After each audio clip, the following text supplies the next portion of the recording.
വളരെ സന്തോഷം.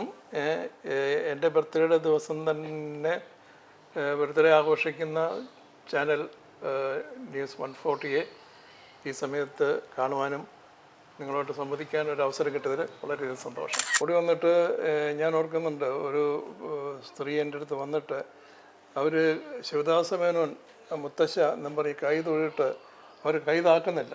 സീരിയൽ വരുമ്പോഴത്തേക്ക് എല്ലാ സന്ദർഭങ്ങളിലും സപ്പോർട്ട് ചെയ്യുന്ന ഒരു രീതിയിൽ ചിലപ്പോൾ നമ്മൾ സാധാരണ ജീവിതം പറ്റിയിരിക്കില്ല.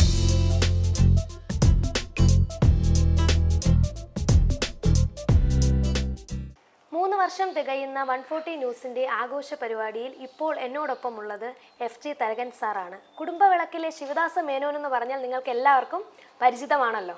സാറിനെ നമുക്ക് ഈ ഷോയിലേക്ക് സ്വാഗതം ചെയ്യും. സാറിൻ്റെ പിറന്നാളാണെന്നറിഞ്ഞു. ഹൃദയം നിറഞ്ഞ പിറന്നാൾ ആശംസകൾ സാർ. ഇന്ന് ന്യൂ ഇയർ ആണ്, നമ്മുടെ ന്യൂസ് ചാനലിൻ്റെ ബർത്ത്ഡേയും കൂടെയാണ്. വളരെ സന്തോഷം.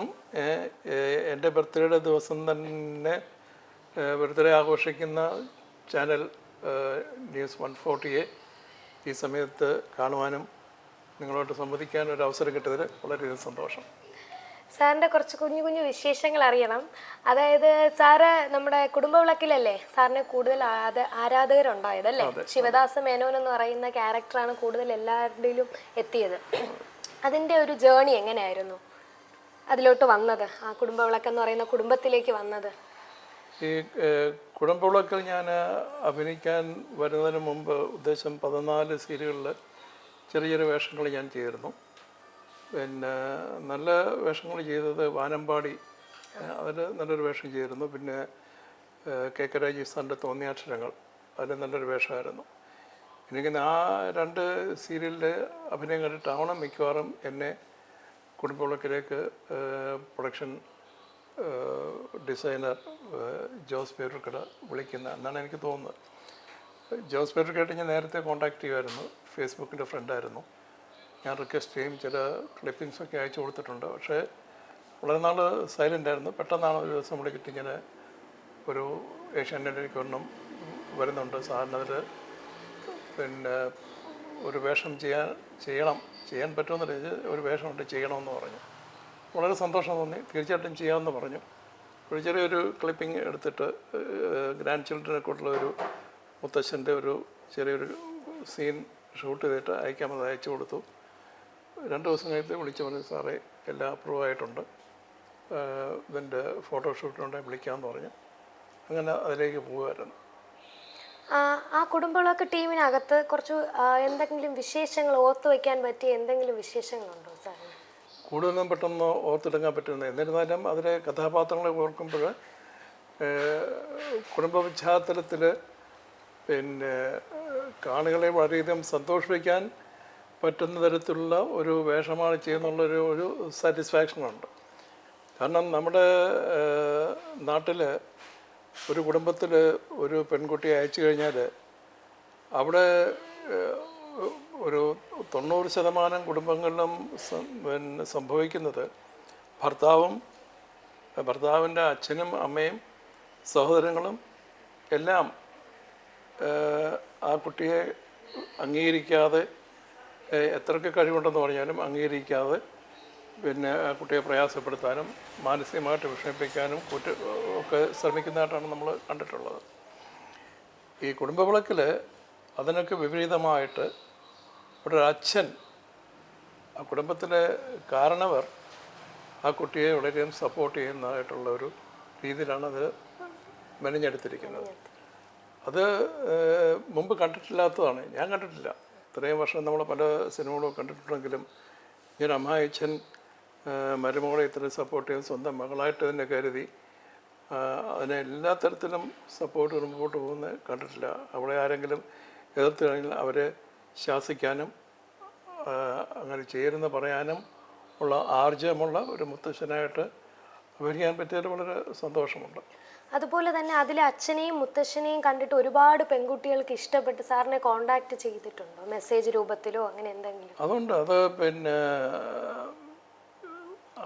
പിന്നെ മരുമോളെ ഞാൻ സപ്പോർട്ട് ചെയ്യുന്ന സീൻ വന്നതിന് ശേഷം എനിക്ക് തുരുതുരാ മെസ്സേജസ് വരുന്നുണ്ടായിരുന്നു. പല കുട്ടികളും പറയുന്നത് സാറേ ഞങ്ങളും ഇങ്ങനത്തെ പ്രയാസങ്ങൾ അനുഭവിച്ചുകൊണ്ടിരിക്കുന്നതാണ്. എൻ്റെ ഭർത്താവ് ഇതുപോലെ മറ്റൊരു സ്ത്രീയുമായിട്ട് ബന്ധത്തിലാണ്. എൻ്റെ വീട്ടിൽ ഇതുപോലെ തന്നെ അമ്മായിയമ്മയും അമ്മായിയച്ഛനും എല്ലാം എന്നെ ഉപദ്രവിക്കാൻ നോക്കുകയാണ്. പക്ഷേ പിന്നെ സാറിൻ്റെ ആ ക്യാരക്ടർ പോലൊരു അമ്മായിയച്ഛനുണ്ടായിരുന്നു പലപ്പോഴും ആഗ്രഹിച്ചു. ഇത് കണ്ടിട്ട് അതിലെ സാറിൻ്റെ അഭിനയവും സാറിൻ്റെ മോളോടുള്ള സ്നേഹം കാണുമ്പം ഇനിയൊരു അച്ഛനുണ്ടായിരുന്നെങ്കിൽ എന്ത് നല്ലതായിരുന്നു ആലോചിക്കാറുണ്ട്. അനേകം എനിക്ക് തോന്നുന്നു 100 ആയിരിക്കില്ല, 200, 300 അതിൽ കൂടുതൽ മെസ്സേജസ് എനിക്ക് വന്നിട്ടുണ്ട്. പിന്നെ നേരിട്ട് കാണുമ്പോഴും പലരും പറയാറുണ്ട്, ഓടി വരും. ഓടി വന്നിട്ട് ഞാൻ ഓർക്കുന്നുണ്ട്, ഒരു സ്ത്രീ എൻ്റെ അടുത്ത് വന്നിട്ട് അവർ ശിവദാസ മേനോൻ മുത്തശ്ശ നമ്പർ ഈ കൈ തൊഴിട്ട് അവർ കൈ താക്കുന്നില്ല. 1-2 മിനിറ്റ് അവർ കൈയും കൂപ്പിക്കൊണ്ട് നിൽക്കുകയാണ്. അവർ ഒരു ആരാധനാപാത്രത്തെ കണ്ടതുപോലെ നിൽക്കുകയാണ്. ആ കഥാപാത്രം ജീവനോടെ നിൽക്കുന്നു. അതാണ് ആ ജീവൻ നൽകി സാർ അത്ര. അതാണ് ഞാനും എൻ്റെ വൈഫും കൂടെ പിന്നെ ഒരു ട്രാവൽ പോകുന്ന സമയത്ത് വഴിയിലൊരു റെസ്റ്റോറൻറ്റിൽ ഞാൻ കയറി. അവിടെ വന്നിട്ട് അവിടുത്തെ വെയിട്രസ് എനിക്ക് ഒന്ന് അവിടുത്തെ ഒരു സൂപ്പർവൈസർ ലേഡിയാണ്. ആ കുട്ടി വന്നിട്ട് അയ്യോ മുത്തശ്ശൻ എന്ന് പറഞ്ഞ് എന്നെ കെട്ടിപ്പിടിക്കുകയാണ്. എൻ്റെ വൈഫെടുത്ത് പറഞ്ഞു എന്നെ കെട്ടിപ്പിടിച്ചിട്ട് she's not leaving me. Wife അപ്പോൾ പുറത്തനെയും എൻ്റെ വൈഫ് പറഞ്ഞു എന്താണ് എല്ലാവർക്കും ഇത്രയും ഇഷ്ടം. വൈഫിനും അറിയാം ഈ ക്യാരക്ടറിനാണെന്നുള്ളത്. ഇത് 2 ഉദാഹരണങ്ങൾ ഞാൻ പറഞ്ഞു എന്നുള്ളേ ഉള്ളൂ. ഇതുപോലെയാണ് എല്ലാവരും ചെയ്യുന്നത്. ഇപ്പം തന്നെ ഞങ്ങളുടെ പിന്നെ വെഡിങ് ആനിവേഴ്സറി ആയിരുന്നു, Christmas day. So we went to a restaurant. അവിടെ കണ്ടപ്പോൾ ഞാൻ ഇങ്ങനെ പാസ് ചെയ്ത് പോയപ്പോഴത്തേക്ക് ഇപ്പോൾ 1 വർഷമായി സീരിയലിൽ നിന്ന് മാറിയിട്ട് പാസ് ചെയ്തപ്പോഴത്തേക്ക് അവിടെ ഇരിക്കുന്ന ഒരു ലേഡി പെട്ടെന്ന് തന്നെ കണ്ടപ്പം തൊഴുതിട്ട് സാറേ ഞാൻ കണ്ടിട്ടുണ്ട്, എനിക്കറിയാം, സാറിനെ അറിയാം എന്ന് പറഞ്ഞപ്പോൾ എനിക്ക് മനസ്സിലായി ശിവദാസ് വേണമെന്നുള്ളത്. ഞാൻ എന്തുകൊണ്ട് വിശേഷം ചോദിച്ചാൽ ഞാൻ പിന്നെ പുറത്തോട്ട് പോയിട്ട് അകത്ത് കയറി വന്നിട്ട് ഫുഡ് എടുക്കുന്നിടത്തോട്ട് ചെന്നപ്പോഴത്തേക്ക് ഷീ കെയിം ദർ. പറഞ്ഞ് അവർ പിന്നെ ഡൽഹിയിൽ വർക്ക് ചെയ്തുകൊണ്ടിരിക്കുകയായിരുന്നു. കുടുംബവിളക്കിൻ്റെ ഒരു എപ്പിസോഡ് പോലും ഇല്ലാതെ കണ്ടിട്ടത്. ഇത്രയും അവർ ഇംഗ്ലീഷിലാണ് പറഞ്ഞത് ഇത്രയും ശ്രേഷ്ഠനായിട്ടുള്ള ഒരു ക്യാരക്ടറെ അവർ കണ്ടിട്ടില്ല, വളരെ സ്നേഹമുണ്ട് എന്ന് പറയട്ടെ. അതിപ്പം ഇപ്പോഴും പള്ളിയിൽ പോയാലും ആൾക്കാർ കാണുമ്പോൾ അവരുടെ മുഖത്തെ എക്സ്പ്രഷൻ കാണുമ്പം അവർ കാണിക്കുന്ന അപ്രീസിയേഷൻ നമുക്ക് വളരെ സന്തോഷം ഉണ്ടാക്കും. സ്ത്രീകളായാലും പുരുഷന്മാരായാലും കുട്ടികളായാലും വളരെ സന്തോഷത്തോടാണ് ഈ കാരിക്കേറ്റർ ഓർക്കുന്നതും ഇപ്പോഴും അവർക്ക് കാണണമെന്നുള്ള ആഗ്രഹം പ്രകടിപ്പിക്കുന്നത്.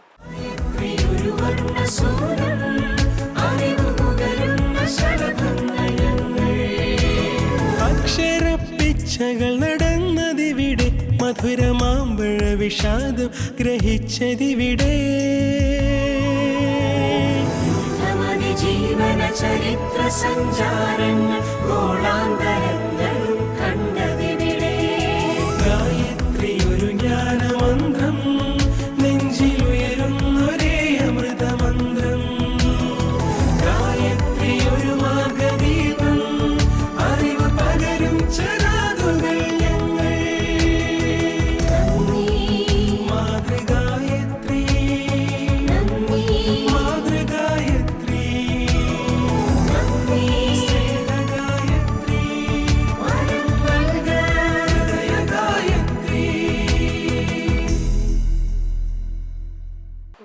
എത്ര നാളുകൾ ഈ കുടുംബവിളക്ക് എന്ന് പറയുന്ന സീരിയൽ സാർ ഉണ്ടായിരുന്നു? എനിക്ക് തോന്നുന്നത് 4 വർഷത്തിൽ അല്പം കൂടുതലായിട്ടുണ്ടായിരുന്നു. അതിൻ്റെ ഫസ്റ്റ് എപ്പിസോഡ് മുതൽ ഞാനുണ്ടായിരുന്നു. ഈ കുടുംബവിളക്ക് പോലെ തന്നെ വേറെ ഏതെങ്കിലും സീരിയൽ ഇതേപോലെ ഓർത്തു വയ്ക്കാനായിട്ട് സാറിനുണ്ടോ ജീവിതത്തിൽ? ഓർത്ത് വയ്ക്കാൻ ഇതുപോലെ വളരെ പോസിറ്റീവായിട്ടൊരു ക്യാരക്ടറാണ് വാനമ്പാടിയിൽ. വാനമ്പാടി എന്നൊരു പോസിറ്റീവ് ക്യാരക്ടറായിരുന്നു. പിന്നെ അത് ഓർക്കാൻ തന്നെ ഉള്ളതാണ്. ആദിത്യൻ സാറിൻ്റെ ഡയറക്ഷൻ, അദ്ദേഹം മരിച്ചുപോയി. പിന്നെ കെ രാജീവ് സാറിൻ്റെ പിന്നെ തോന്നിയാക്ഷരങ്ങളിൽ അത് നെഗറ്റീവ് ക്യാരക്ടറായിരുന്നു. നെഗറ്റീവും ചെയ്തിട്ടുണ്ട്. നെഗറ്റീവ് ഉണ്ട്. അത് നെഗറ്റീവ് എന്ന് പറഞ്ഞാലൊരു പിന്നെ വളരെ മോശം ക്യാരക്ടറായിരുന്നു, വില്ലൻസായിട്ടുള്ളത്. അത് പിന്നെ പെൺകുട്ടികളെ അതിൽ ദ്രോഹിക്കുന്നൊരു മനുഷ്യനായിട്ടായിരുന്നു. അതെൻ്റെ മകനും ഉണ്ടായിരുന്നു. അതിൽ മോനും എനിക്ക് ഞങ്ങൾ രണ്ടുപേരും പിന്നെ ഫ്രണ്ട്സായിട്ട് പിന്നെ അതിലെ നായികയ്ക്ക് എതിരായിട്ടൊക്കെ പ്രവർത്തിക്കുന്ന രീതിയിലുള്ളൊരു ക്യാരക്ടറായിട്ടായിരുന്നു. ചക്രപാണി എന്നുള്ള പേര്. ചക്രപാണി. ആ, അതും ഓർത്തിരിക്കാൻ പറ്റുന്ന ഒരു കാര്യം. പ്രത്യേകിച്ച് പിന്നെ അല്ലാതെ തന്നെ KK രാജീവ് സാറിൻ്റെ 3-4 സീരിയലുകളിൽ ഞാൻ മറ്റു വേഷങ്ങൾ ചെയ്തിട്ടുണ്ട്. അതെല്ലാം ഓർത്തിരിക്കാൻ പറ്റും. കാരണം സാറിൻ്റെ ഡയറക്ഷനും സാറിൻ്റെ കഥകളുടെ ഒരു പ്രത്യേക രീതിയിലാണ്. നമ്മുടെ ജീവിതകാലം മുഴുവൻ നമുക്ക് നമുക്ക് തന്ന ടിപ്സും എല്ലാം ഓർത്തിരിക്കാൻ പറ്റുന്നതാണ്. അങ്ങനത്തെ ഒരു ഡയറക്ടറാണ് KK രാജീവ് സാർ. സാർ ഈ ആക്ടിങ് ഫീൽഡിലോട്ട് വരുന്നതിന് മുമ്പ് എന്തായിരുന്നു ചെയ്തുകൊണ്ടിരുന്നത്?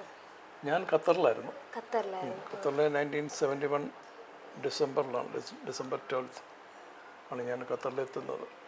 എൻ്റെ 2009 മാർച്ച് വരെ ഞാൻ ഖത്തറിലായിരുന്നു. ഖത്തറിൽ പോകുന്നതിന് മുമ്പ് ഞാനിവിടെ കോളേജിൽ മാർവേസ് കോളേജിൽ ബെസ്റ്റ് ആക്ടറായിരുന്നു. പിന്നെ സ്കൂളിൽ ഞാൻ പഠിച്ച സ്കൂളിലെല്ലാം ഞാൻ ബെസ്റ്റ് ആക്ടർ സമ്മാനം കിട്ടിയിട്ടുണ്ട്. ഞങ്ങളുടെ പള്ളിയിലെ ക്ലബിൽ അഭിനയിക്കുമായിരുന്നു. ഞാൻ അഭിനയത്തിൽ പണ്ട് പോലെ താല്പര്യമുണ്ട്. ഖത്തറിൽ പോയിട്ടും അവിടെ ഞങ്ങളുടെ ചർച്ചിലെ 2 നാടകങ്ങളിൽ ഞാൻ അഭിനയിച്ചിട്ടുണ്ട്. ഒന്ന് പിന്നെ ഒരു ബിബ്ലിക്കൽ ഡ്രാമയായിരുന്നു, ആഹാബിൻ്റെ, കിങ് ആഹാബിൻ്റെ വേഷമായിരുന്നു. അതെല്ലാവർക്കും വളരെ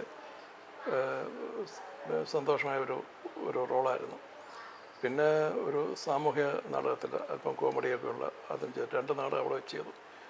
പിന്നെ ഇവിടെ തിരിച്ച് വന്നതിന് ശേഷം മനസ്സിലാക്കാനുണ്ടായിരുന്നു സീരിയലിലോ സിനിമയിലോ ഒക്കെ ആഗ്രഹിക്കുന്നത്. പക്ഷേ അത് കയറിപ്പറ്റാനുള്ള രീതികളൊന്നും നമുക്കറിയില്ലായിരുന്നു.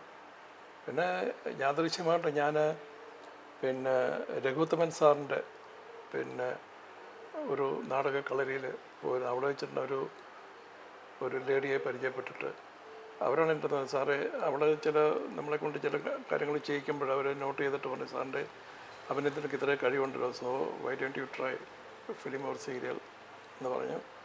നമ്മളത് ആഗ്രഹമില്ലായിട്ടല്ല, പക്ഷേ എങ്ങനെയാണ് അതിൽ അപ്രോച്ച് ചെയ്യേണ്ടതെന്ന് അറിയില്ല. അപ്പോൾ പറഞ്ഞു ഒരു കാസ്റ്റിംഗ് ഏജൻറ്റ് പുള്ളിയുടെ നമ്പർ തരാം, വിളിച്ചാൽ മതി.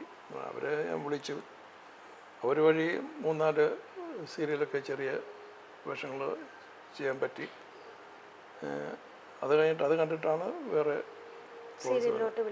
പിന്നെ എനിക്ക് മനസ്സിലായൊരു കാര്യം, ഇതിപ്പം നമ്മളിതിൽ നിൽക്കണമെന്നുണ്ടെങ്കിൽ നമ്മൾ 1 മിനിറ്റ് പോലും നമ്മൾ പിന്നെ പുറകോട്ട് നിന്ന് കഴിഞ്ഞാൽ നമ്മുടെ അവസരങ്ങൾ കംപ്ലീറ്റ് പോവുകയാണ്.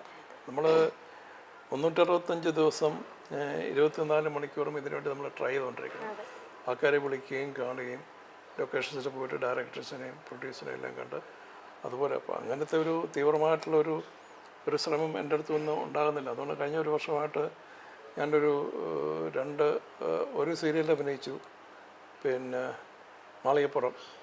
മാളികപ്പുറത്തൊരു ഹനുമാൻ്റെ ഒരു സേവകനായിട്ടുള്ള ഉപാസകനായിട്ടുള്ളൊരു റോൾ ചെയ്തു. പിന്നെ 2 പരസ്യങ്ങളിൽ അഭിനയിച്ചു. ഈ 1 വർഷം ഇതൊന്നും അല്ലാതെ മറ്റൊന്നും ഞാൻ ചെയ്തിട്ടില്ല. പിന്നെ ജീവിതാവസാനം വരെ സന്തോഷവും സംതൃപ്തിയും അഭിമാനവും തരുന്ന ഒരു ക്യാരക്ടറാണ് ശിവദാസൻ. അപ്പോൾ ഇനിയുള്ള വർഷങ്ങളിലെല്ലാം നമുക്ക് കിട്ടാവുന്ന സംതൃപ്തി മുഴുവൻ ഈ കുടുംബവിളക്കിൽ ആ ശിവദാസൻ എന്ന ക്യാരക്ടറിൽ നിന്ന് കിട്ടിയതുകൊണ്ട് ഈ കുടുംബവിളക്കിൽ അഭിനയിക്കുന്നതിന് മുമ്പുണ്ടായിരുന്ന അത്രയും ഒരു ആർത്തി ഇപ്പോഴും അഭിനയിക്കാൻ തോന്നാറില്ല. അതിൽ തന്നെ സ്റ്റക്കായി നിൽക്കുന്ന അതിൽ കാരണം ആ ഒരു ക്യാരക്ടറിനെക്കാളും ബെറ്ററായിട്ടൊരു ക്യാരക്ടർ എന്തെങ്കിലും കിട്ടില്ല. അതുപോലത്തെ ഒരു ക്യാരക്ടർ തന്നെ എനിക്ക് കിട്ടുമെന്നുള്ള കാര്യം ബുദ്ധിമുട്ടാണ്. കാരണം ഞാൻ കാണുന്ന പല സീരിയലും എപ്പോഴെങ്കിലും കണ്ടു കഴിഞ്ഞാലും ഇതുപോലത്തെ ക്യാരക്ടറിനെ കാണാറില്ല ശിവദാസ് മേനോൻ. സാർ സിനിമയിലോട്ടൊക്കെ അവസരങ്ങൾ സാറിന് കിട്ടിയിട്ടുണ്ടാവുമല്ലോ? ഉണ്ട്. ഞാനൊരു 4-5 സിനിമകളിൽ അഭിനയിച്ചിട്ടുണ്ട്. ഏതൊക്കെയാണെന്ന്? എനിക്കൊന്ന് ആദ്യം അടികപ്പ്യാരെ കൂട്ടമണിയിൽ ഒരു ചെറിയ സീനിലൊരു ബിഷപ്പായിട്ട് അഭിനയിച്ചത് മുകേഷിൻ്റെ ഒപ്പമായിരുന്നു. പിന്നെ കുട്ടിമാമ ആണ് ശ്രീനിവാസൻ സാറിൻ്റെ കൂടെ അഭിനയിച്ചതെന്ന് വെച്ചാൽ അതിൽ ഇന്ത്യൻ പ്രസിഡൻ്റായിട്ട്. പിന്നെ വേറെ സിനിമയെന്ന് പറഞ്ഞ ഒരു ഫിലിമിൽ അഭിനയിച്ച നല്ലൊരു സീനായിരുന്നു. അത് ഇന്ദ്രജിത്തിൻ്റെയും പൊന്നമ്മാവിൻ്റെയും കൂടെയുള്ളൊരു സീനാണ്. പൊന്നമ്മാവിൻ്റെ ഹസ്ബൻഡായിട്ട് ഇന്ദ്രജിത്ത് ഒരു ഡിറ്റക്റ്റീവ് ഓഫീസറായിട്ട് വരുന്നത്. അത് ഇതുവരെ റിലീസായിട്ടില്ല. അത് ഇപ്പോൾ ഷൂട്ട് കഴിഞ്ഞിട്ട് 2 വർഷത്തോളമായി. നല്ലൊരു സീനായിരുന്നു. പിന്നെ ഷാൻ തുളസിയാണ് അതിൻ്റെ ഡയറക്ടർ. എന്താണ് റിലീസാകുന്നതെന്ന് അറിയില്ല. അത് വരാൻ വേണ്ടി കാത്തിരിക്കുകയായിരുന്നു. പിന്നെ വേറെ ഒന്നിനും ഇതുവരെ അഭിനയിച്ചിട്ടില്ല. ഫാമിലിയെ പറ്റി പറയുകയാണെങ്കിൽ വൈഫായാലും മക്കളായാലും കുഞ്ഞുമക്കളായാലും എങ്ങനെയാണ് സപ്പോർട്ട് ചെയ്യുന്നത് സാറിനെ ഈ ഫീൽഡിലോട്ട്? അതായത് ഇപ്പോൾ കുടുംബവിളക്ക് തന്നെയാണ് മെയിനായിട്ട് നിൽക്കുന്നത്, ശിവദാസ മേനോൻ എന്ന് പറയുന്ന ആളുടെ ക്യാരക്ടർ തന്നെ. നമുക്കെല്ലാവർക്കും അറിയാവുന്നതാണ്. പിന്നെ ഇത് ഈ ഫീൽഡിലേക്ക് പോകുന്ന സ്ത്രീകൾക്കാണെങ്കിൽ അവരുടെ ഭർത്താക്കന്മാരുടെയും പുരുഷന്മാർക്കാണെങ്കിൽ അവരുടെ ഭാര്യമാരുടെയും ആത്മാർത്ഥമായിട്ട് സപ്പോർട്ടില്ലാതെ ഇതിനൊന്നും പോയിട്ട് സന്തോഷമായിട്ട് പ്രവർത്തിക്കാൻ പറ്റില്ല. എന്നെ സംബന്ധിച്ചോളം ഏറ്റവും വലിയൊരു ഭാഗ്യം എന്ന് പറയുന്നത് എൻ്റെ ഭാര്യ ലവ്ലി കാപ്പൻ. ഓക്കെ, ഇപ്പം ഞങ്ങൾ ഈ ഡിസംബറിൽ ഞങ്ങൾ വിഡഡ് ലൈഫിൻ്റെ 50ാമത്തെ വർഷത്തിലേക്ക് പ്രവേശിച്ചിരിക്കുകയാണ്. 49 വർഷം കഴിഞ്ഞു. ഈ 40 വർഷവും എൻ്റെ എല്ലാ കാര്യങ്ങളിലും, ഈ സീരിയലിന് മാത്രമല്ല മറ്റെന്ത് കാര്യങ്ങളിൽ ഞാൻ പ്രവർത്തിച്ചിട്ടുണ്ടെങ്കിലും എല്ലാത്തിനും ആത്മാർത്ഥവും വളരെയധികം നമുക്ക് ഉപയോഗപ്രദമായിട്ടുള്ള സപ്പോർട്ട് തരുന്ന ഒരു വ്യക്തിയാണ് എൻ്റെ ഭാര്യ. അതുകൊണ്ട് പ്രശ്നം ഇത് ഇപ്പം ശിവദാസ മേനോൻ്റെ തന്നെ കുടുംബവിളക്കും അതുപോലെ മറ്റുള്ള സീരിയലും ഞാൻ അഭിനയിക്കുന്നതെല്ലാം കാണും, എന്നോട് അഭിപ്രായം പറയും. അഭിപ്രായങ്ങളെല്ലാം സ്വീകരിക്കത്തക്കതാണ്, അതിലൊന്നും അപാകതയുണ്ടെന്ന് എനിക്ക് തോന്നിയിട്ടില്ല. അങ്ങനെ തന്നെ എൻ്റെ പിന്നെ മക്കൾ പിന്നെ അത്രയും തീവ്രമായിട്ട് സീരിയലൊന്നും കണ്ടിട്ടില്ല. ഇടയ്ക്കാനും കാണും അവർ, പക്ഷേ കൂടുതൽ മനസ്സിലാക്കിയിട്ട് അവരുടെ ഫ്രണ്ട്സൊക്കെ പറയുമ്പോഴാണ്. പ്രത്യേകിച്ച് എൻ്റെ ഫോട്ടോ പിള്ളേരോടുള്ള ഫോട്ടോ കാണുമ്പോഴത്തേക്കും പറയും ഇതാ പിന്നെ മുത്തശ്ശനെ എങ്ങനെ അറിയുന്നതെന്ന് ചോദിക്കും. അപ്പോഴവർക്കത് അപ്പോൾ ഇത് എൻ്റെ ഫാദറാകുമ്പോഴത്തേക്കും ഫ്രണ്ട്സിനും അതിശയം. അങ്ങനെ അവർ അറിഞ്ഞിട്ടില്ല, അവർ സീരിയൽ കണ്ടിട്ട് മനസ്സിലാക്കിയിട്ടില്ല. എൻ്റെ മോളില്ല, കൊച്ചുമോള് നല്ലൊരു ആക്ട്രസ്സാണ്. എന്തെങ്കിലും ചെയ്യുന്നുണ്ടോ? അല്ല ചെയ്യുന്നില്ല, അവൾ സ്കൂളിൽ പാർട്ടിസിപ്പേറ്റ് ഉണ്ട്, ആക്ടിങ്ങിന് പാർട്ടിസിപ്പേറ്റ്. അവൾ ഒരു 3 വയസ്സ് മുതൽ ആക്ട് ചെയ്യും, വളരെ നന്നായിട്ടൊക്കെ ആക്ടിങ് ചെയ്യും. മൈ ഗ്രാൻഡ് സൺ ഇപ്പോൾ ഇവിടെ ഇരുന്ന is also A good actor. അങ്ങനെ എൻ്റെ മോന് പിന്നെ ഹീസ് ഇൻ ദുബായ്, ഒരാക്ടറാണ്. അവിടെ പരസ്യങ്ങളിൽ കൂടുതലായിട്ട് അഭിനയിക്കുന്നത്, പരസ്യങ്ങളിൽ അഭിനയിച്ച് is also very good actor. മകൻ്റെ ആക്ടിങ് ഒക്കെ കാണുമ്പോഴത്തേക്ക് എനിക്ക് ചിലപ്പോൾ പറഞ്ഞു എനിക്കതുപോലെ അഭിനയിക്കാൻ പറ്റിയെന്ന് ഞാൻ ആലോചിച്ചിട്ടുണ്ട്. അത്ര നല്ല ആക്ടാണ് അവൻ്റെ. ശരി, നമ്മൾ ഈ സൂക്ഷ്മഭാവങ്ങൾ എന്ന് പറയില്ല, അതൊക്കെ ശരിക്കും കാണിക്കാൻ കഴിവുള്ള ഞങ്ങളുടെ ഫാമിലിയിലെ ആക്ടിങ്ങിനൊരു ഒരു പിന്നെ എല്ലാവർക്കും ഒരു സ്കില്ല് കിട്ടിയിട്ടുണ്ട്. പിന്നെ സാറിന് കിട്ടിയ അവാർഡുകൾ ഏതൊക്കെയാണ് സർ? അവാർഡ് അങ്ങനെ ഒന്നും കിട്ടിയിട്ടില്ല. പിന്നെ കുടുംബവിളക്കിൽ ഞാൻ അഭിനയിക്കുന്ന സമയത്ത് ആത്മാർത്ഥമായിട്ട് ഞാൻ ആഗ്രഹിച്ചിട്ടുമുണ്ട്. ഒരു സമയത്ത് ഒരു പിന്നെ അവാർഡ് നൈറ്റ് വന്നപ്പോഴത്തേക്ക് even the director was saying സാറിന് മിക്കവാറും അവാർഡ് കാണുമെന്ന് പറഞ്ഞിട്ടൊക്കെയാണ് ഞാൻ അതിൻ്റെ അവാർഡ് നൈറ്റിന് വേണ്ടി പോയത്. പക്ഷെ അവാർഡൊന്നും കിട്ടിയില്ല. പിന്നെ അവാർഡ് ഇപ്പം പിന്നെ എത്രയോ ആൾക്കാരുടെ അതിലിപ്പോൾ എല്ലാവർക്കും കിട്ടാൻ പറ്റില്ല, ആൾക്കാർ ഒരാൾക്കല്ലേ കിട്ടുള്ളൂ. പക്ഷേ പ്രേക്ഷകരെല്ലാവരും നെഞ്ചിലേറ്റിയ കഥാപാത്രം അത് എനിക്ക് അത് വളരെ കറക്റ്റാണ്. കാരണം അതിലും വലിയ അവാർഡ് നമുക്ക് ഒന്നുമില്ല. ഇപ്പം ഞാൻ ഓർത്ത് പെട്ടെന്ന് പറയാൻ പറ്റാത്ത പല കാര്യങ്ങളുണ്ട്. അത് ഞാൻ പ്രിപ്പയർഡ് ഇല്ലാത്തതുകൊണ്ടാണ് ഓർക്കാൻ പറ്റാത്തത്. പക്ഷേ ഇപ്പോഴും എന്നെ കാണുമ്പോഴത്തേക്ക് ആൾക്കാരുടെ മുഖത്ത് വരുന്ന ഒരു പുഞ്ചിരിയും ആ സന്തോഷവും അവരുടെ ആ ആരാധനാ മനോഭാവം, അതിൽ വലിയ അവാർഡൊന്നും നമ്മൾ ആഗ്രഹിക്കുന്നില്ല. അതാണ് ഏറ്റവും വലിയ അവാർഡെന്ന് പറഞ്ഞാൽ അതാണ്.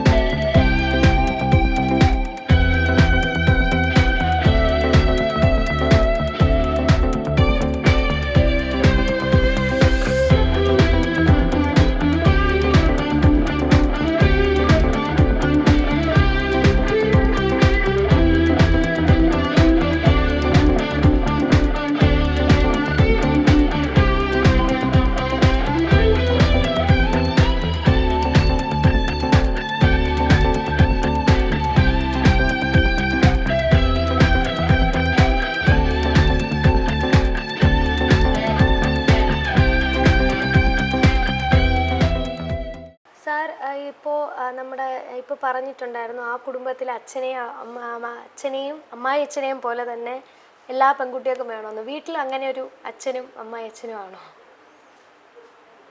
സാറിന്റെ ഫാമിലിയിൽ? അത് പിന്നെ എൻ്റെ മക്കള് ആണ് പറയുന്നത്. എൻ്റെ മക്കളും എൻ്റെ മരുമോളുമാണ് അത് പറയേണ്ടത്. അല്ല, അതിൽ പോലെ തന്നെയാണോ അവരെ കെയർ ചെയ്ത്? അങ്ങനെ ഒരു നമ്മൾ സീരിയൽ വരുമ്പോഴത്തേക്ക് എല്ലാ സന്ദർഭങ്ങളിലും സപ്പോർട്ട് ചെയ്യുന്ന ഒരു രീതിയിൽ ചിലപ്പോൾ നമ്മൾ സാധാരണ ജീവിതം പറ്റിയിരിക്കില്ല. ചില പ്രവർത്തകർക്ക് നമ്മൾ തീർച്ചയായിട്ടും വിമർശനാത്മകമായിട്ട് സമീപിക്കേണ്ടതായിട്ട് വരും. അങ്ങനെയല്ലാതെ അവരെ ഈ പിന്നെ പെർസിക്യൂട്ട് ചെയ്യുന്ന ആ ഒരു രീതിയില്ല, നമുക്ക് ഒരിക്കലും ഇല്ല. പക്ഷേ അങ്ങനെയുള്ള ആൾക്കാരെ അനുദിനം നമ്മൾ കാണുന്നുണ്ട്. നമ്മുടെ ജീവിതത്തിൻ്റെ പലരെയും കാണാറുണ്ട്. ബുദ്ധിമുട്ടിക്കണം, കഷ്ടപ്പെടുത്തണം എന്നുള്ള ആഗ്രഹത്തോട് തന്നെ പെൺകുട്ടികൾ പെരുമാറുന്ന ആൾക്കാരെ നമ്മൾ പലരെയും കാണാറുണ്ട്. പക്ഷെ ഞാനങ്ങനെയല്ല. കുടുംബവിളക്കിൽ ഇതേപോലത്തെ ക്യാരക്ടർ ഇനി വരുന്ന സീരിയലിലോ അല്ലെങ്കിൽ സിനിമയിലോ ഇതേപോലത്തെ രീതിയിലുള്ള ക്യാരക്ടർ കിട്ടിയ സാറ് പോകാൻ തയ്യാറാണോ? ഇതുപോലത്തെ ക്യാരക്ടർ കിട്ടിയാൽ പോകുമെന്ന് ചോദിക്കേണ്ട ആവശ്യമില്ല. തീർച്ചയായിട്ടും നമുക്ക് അത് നമുക്കൊരു വലിയൊരു സമ്മാനമല്ലേ, ദൈവം തരുന്ന സമ്മാനം എന്ന് കരുതി നമ്മൾ പോകും. കാരണം പോസിറ്റീവ് ക്യാരക്ടർ കിട്ടുന്നത് വളരെ ബുദ്ധിമുട്ടുള്ള കാര്യമാണ്. ഒരു അഭിനയത്തിനെ സംബന്ധിച്ചോളം നെഗറ്റീവ് ക്യാരക്ടറായാലും പോസിറ്റീവ് ക്യാരക്ടർ രണ്ടും തമ്മിൽ വലിയ വ്യത്യാസം കാണേണ്ട ആവശ്യമില്ല.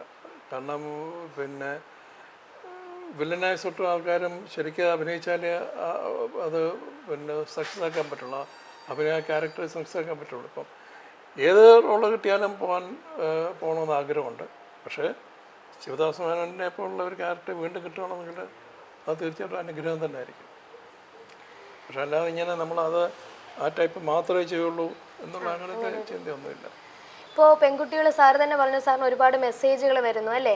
ഓരോ മെസ്സേജുകൾ വരുന്നു, ഹസ്ബൻഡ് അങ്ങനെയാണെന്ന് മെസ്സേജ് വരുന്നു. അപ്പോൾ നമ്മുടെ ഈ സമൂഹത്തിലെ പെൺകുട്ടികളുടെ അടുത്ത് എന്തെങ്കിലും പറയാനുണ്ടോ? ഒരു അച്ഛൻ ശിവദാസ മേനോൻ എന്ന നിലയിൽ എന്തെങ്കിലും പറയാനുണ്ടോ? എനിക്ക് നമ്മുടെ സമൂഹത്തിലെ പെൺകുട്ടികളോട് പറയാനുള്ളത്, ഒരു ആത്മധൈര്യം ഒരിക്കലും കൈവിടരുതെന്നുള്ളതാണ്.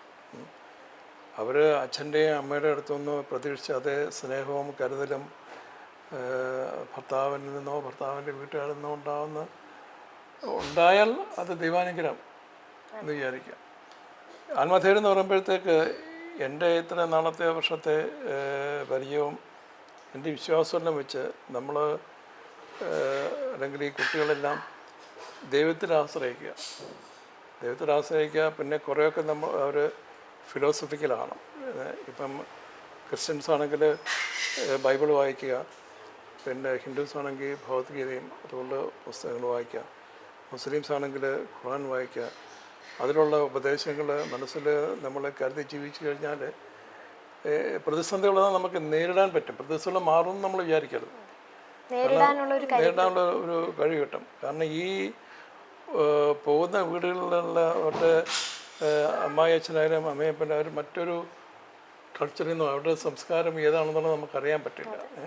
അവരുടെ അച്ഛനും അമ്മയും അവരെങ്ങനെ വളർത്തി, അവരുടെ കുടുംബത്തിൽ അവരെങ്ങനെ വളർന്നു, അവരുടെ ഫ്രണ്ട്സ് ആരായിരുന്നു, അവരുടെ അധ്യാപകരായിരുന്നു, അതെല്ലാം ചേർന്നാണ് അവർ എന്താണെന്നുള്ളത് വരുന്നത്. അവരെ പെട്ടെന്ന് മാറ്റിയെടുക്കാനൊന്നും പറ്റുന്ന കാര്യമല്ല. ശിവദാസ മേനോൻ ഒരു പിന്നെ യാഥാർത്ഥ്യമായിട്ട് വരാത്ത ഒരു ക്യാരക്ടറാണത്. അത് വരില്ല. കാരണം അതിലെ ഡയലോഗുകളും അതിലെ ഭാവങ്ങളും എല്ലാം ഞാൻ ഓർക്കുമ്പോഴത്തേക്ക് സാധാരണ ജീവിതത്തിൽ നമുക്ക് ആളിനെ കിട്ടില്ല. അങ്ങനെ ആരും ചിന്തിക്കണ്ട. അവർ ഓരോരുത്തർ ശരിക്കും മനോധൈര്യം എടുക്കുക, ദൈവത്തോട് ആശ്രയിച്ച് മുമ്പോട്ട് പോവുക. പിന്നെ മനോഭാവത്തിലൊക്കെ പോസിറ്റീവ് ആകുക. എത്രയോ കുട്ടികൾ എന്തെങ്കിലും ചെറിയ പ്രശ്നം ഉണ്ടായി പോയിട്ട് ആത്മഹത്യ ചെയ്യുന്നത് എത്രയോ ഉണ്ട്. അങ്ങനെയുള്ള കടും കൈയൊന്നും ചെയ്യാതിരിക്കുക, ഇതൊക്കെ ഉള്ളു. പിന്നെ ദൈവം തരുന്ന ചെറിയ ചെറിയ സന്തോഷങ്ങളും അത് വലിയ സന്തോഷങ്ങളായിട്ട് കരുതി മുമ്പോട്ട് പോകണം. സാറിപ്പോൾ ഒരു വർഷമായിട്ട് സീരിയൽ ഫീൽഡിലൊന്നും ഇല്ല അല്ലേ? കുടുംബവിളക്ക് കഴിഞ്ഞതിന് ശേഷം ഒരു സീരിയൽ ഫീൽഡിലും വന്നിട്ടില്ല. അപ്പോൾ സാറ് അഭിനയിച്ചുകൊണ്ടിരുന്നപ്പോൾ ഉള്ള സീരിയലും ഇപ്പോൾ സാറ് കാണുന്നുണ്ടായിരിക്കുമല്ലോ വല്ലപ്പോഴും എങ്കിലും. അപ്പോൾ ഇപ്പോഴത്തെ സീരിയലിൻ്റെയും താരതമ്യം എന്താണ്? അതായത് രണ്ട് സമയത്തെയും തമ്മിലുള്ള, അതായത് ഒരു വർഷം മുമ്പും ഈ ഒരു വർഷത്തിന് ശേഷം. അതിൽ പറഞ്ഞു കഴിഞ്ഞാൽ ഞാൻ കുടുംബവിളക്ക് എൻ്റെ ക്യാരക്ടർ മരിക്കുന്നതിന് ശേഷം ഇതുവരെ ഞാൻ പിന്നെ ഒരു സീരിയലും കണ്ടിട്ടില്ല. സീരിയലൊന്നും കണ്ടിട്ടില്ല. ഞാനും കണ്ടിട്ടില്ല. എൻ്റെ വൈഫ് ചിലപ്പോൾ കിച്ചണിലൊക്കെ ഏട്ടൊക്കെ വെച്ചുകൊണ്ട് ഇങ്ങനെ ഇരിക്കുന്ന കാണാം. അല്ല, ഞാൻ സീരിയൽ കാണാം. കാരണം ഞാൻ കൂടുതലും ഇപ്പോൾ പാട്ട് കേൾക്കുക, അല്ലെങ്കിൽ എന്തെങ്കിലും കോമഡി അല്ലെങ്കിൽ പഴയ സിനിമകൾ കാണുക, അല്ലാതെ സീരിയൽ ഞാൻ കാണാറില്ല. അതൊരു താല്പര്യം ഇപ്പം ഇല്ല. കാരണം കണ്ടു കഴിഞ്ഞാൽ നമ്മളെ അതുപോലെ കുടുംബങ്ങളൊക്കെ പോലെ നമ്മളെ പിടിച്ചിരുത്താൻ പറ്റുന്ന സീരിയലൊന്നും വരാൻ പോകുന്നില്ല എന്നുള്ളത് അറിയാം. അത് എല്ലാ തരത്തിലും, അതിൻ്റെ കഥയാണെങ്കിലും പിന്നെ അത് സ്ക്രിപ്റ്റ് ആണെങ്കിലും അതിലെ അഭിനേതാക്കൾ, അതാണ് നമ്മൾ ഭയങ്കരമായിട്ട് നമ്മൾ ശ്ലാഘിക്കേണ്ട ഒരു കാര്യമാണ്. ഒറ്റ ഒരു അഭിനേതാവ് പോലും അതിൽ മോശമാവില്ല. ഓരോ ക്യാരക്ടറോടും ആ അഭിനയിക്കുന്ന സമയത്തുള്ള സാറിൻ്റെ റീൽസ് 1 or 2 ഒക്കെ ഞാൻ കണ്ടിട്ടുണ്ട് ഇൻസ്റ്റയിലൊക്കെ, എല്ലാവരും കൂടെ നിന്നിട്ട് ചെയ്യുന്ന റീൽസും കാര്യങ്ങളൊക്കെ. അതിൽ ആരെയും നമുക്ക് മാറ്റി നിർത്താൻ പറ്റില്ല അഭിനയത്തിൽ മോശമായിട്ട്. പിന്നെ ഇതിനു മുമ്പൊക്കെ ഞാൻ അഭിനയിച്ചിട്ട് നമുക്ക് ചിലരൊക്കെ വളരെ ക്യാഷുമായിട്ട് കയറി അഭിനയിച്ചിട്ട് പോകുന്നത്. പക്ഷേ ഇതല്ലേ, എല്ലാവരും അർപ്പണബോധത്തോടെ ആ ക്യാരക്ടറിനോട് ഏറ്റവും പിന്നെ എന്താ നീതി പുലർത്തിക്കൊണ്ടാണ് ഓരോരുത്തരും അതിൽ ചിരിക്കുന്നത്. അപ്പോൾ അത്രയും നല്ലൊരു പിന്നെ സീനൊന്നും തന്നെ കിട്ടിയില്ല. അല്ലെങ്കിൽ നമ്മൾ ഓരോന്ന് ഇങ്ങനെ കംപ്ലീറ്റ് കണ്ട് നമ്മൾ മനസ്സിലാക്കിയിട്ട് വർണ്ണൻസിലായിട്ട് കാണാം. അതിലുള്ളൊരു താല്പര്യമില്ല ഇതായിട്ട്. ഇപ്പോൾ സീരിയലിൽ ഈയിടെയായിട്ട് കുറച്ച് വിവാദങ്ങളൊക്കെ വന്ന് സാർ അറിഞ്ഞു കാണുമല്ലോ. അപ്പോൾ അതിനെക്കുറിച്ച് സാറിന് എന്താണ് പറയാനുള്ളത്? ഈ വിവാദം ഇന്ന് വന്നതോ ഇന്നലെ വന്നതൊന്നുമല്ല. സീരിയലുകൾ തുടങ്ങിയ കാലം മുതൽ പലരും ഇങ്ങനത്തെ വിവാദങ്ങൾ ക്രിയേറ്റ് ചെയ്യാനും അല്ലെങ്കിൽ വളരെ ജെന്യുവനായിട്ടുള്ള രീതിയിൽ വിവാദപരമായിട്ടുള്ള പ്രസ്താവന നടത്തുന്നതൊക്കെ ഒരുപാട് ആൾക്കാരുണ്ടായിട്ടുണ്ട്. കുടുംബവിളക്കിൽ ഞാൻ അഭിനയിക്കുന്ന സമയത്ത് തന്നെ എൻ്റെ മകൻ സിദ്ധാർത്ഥ് സുമിത്രയെ ഉപേക്ഷിച്ചിട്ട് മറ്റൊരു സ്ത്രീയെ വേദികയെ കല്യാണം കഴിച്ച് പോകുന്നു. അത് വളരെ ദുഃഖത്തോടെ ഇനി അവനെ വീട്ടിൽ കയറ്റില്ല തീരുമാനത്തോടെ ശിവദാസനോട് നിൽക്കുന്നു. ആ സുമിത്രയുടെ മകള് പിന്നെ അച്ഛൻ്റെ കൂടെ പോവാണ്. അച്ഛൻ്റെ കൂടെയും അച്ഛൻ്റെ പിന്നെ പുതിയ വൈഫിൻ്റെയും കൂടെ പോവുകയാണ്. അമ്മ വളരെ സംഘത്തോടെ നോക്കിയിരിക്കണം. അപ്പോൾ എനിക്ക് ചിലർക്ക് സാറ് ഇത് എവിടെയെങ്കിലും നടക്കുന്നതാണോ എന്ന് ചോദിച്ചു. അന്ന് ഞാൻ എൻ്റെ അടുത്ത് ഇൻ്റർവ്യൂ എടുത്ത് പലയിടത്തും പറഞ്ഞു, ഇതൊക്കെ നടക്കുമെന്ന് ചോദിക്കുന്നവർ കണ്ണടച്ചിരുട്ടുകയാണ്. കണ്ണടച്ച് ഇരുട്ടാക്കുകയാണ് ശരിക്കും. ഇതെന്നല്ലേ നമ്മുടെ ചുറ്റും നടക്കുന്നത്. നമ്മുടെ ചുറ്റുമുള്ള ഓരോ വീടുകളും നമ്മൾ നോക്കിക്കഴിഞ്ഞാൽ ഇതേ കാര്യം നടക്കുന്നത്. നമ്മുടെ സമൂഹത്തിൽ വലിയ വലിയ ആൾക്കാർ എത്രയോ പേരുണ്ട്. കല്യാണം കഴിപ്പിക്കത്ത് പഴയ ഭാര്യ അടുത്തു നിന്ന് കുട്ടികളെയും വിളിച്ചുകൊണ്ട് പുതിയ ഭാര്യയുടെ കൂടെ പോകുന്ന ആൾക്കാരെ നമ്മൾ കണ്ടിട്ടുണ്ട്. അപ്പോഴേ ഈ സീരിയലിനെ കുറ്റം പറഞ്ഞിട്ട് കാര്യമില്ല. സീരിയലിൽ കാണിക്കുന്ന എല്ലാ കാര്യങ്ങളും നമ്മുടെ സമൂഹത്തിൽ നടക്കുന്നതാണ്. കുടുംബവിളക്കിനെ പറ്റി ആൾക്കാർ വിമർശിച്ചപ്പോൾ ഞാൻ ഏതോ ഒരു പിന്നെ മാസികയുടെ ഒരു ഇൻ്റർവ്യൂവിൽ ഞാൻ ശരിക്കും വെല്ലുവിളിക്കുകയായിരുന്നു. കുടുംബവിളക്കിൻ്റെ ആദ്യം മുതൽ അവസാനം വരെയുള്ള അന്ന് വരെയുള്ള എല്ലാ സീനും എടുത്തിട്ട് ആർക്കെങ്കിലും അതിലേതെങ്കിലും ഒരു സീൻ നമ്മുടെ സമൂഹത്തിൽ നടക്കാത്തതാണെന്ന് പിന്നെ എൻ്റെ അടുത്ത് പറഞ്ഞാൽ അത് നടക്കുമെന്നുള്ളത് ഞാൻ പ്രൂവ് ചെയ്ത് കൊടുക്കാമെന്ന് പറയും.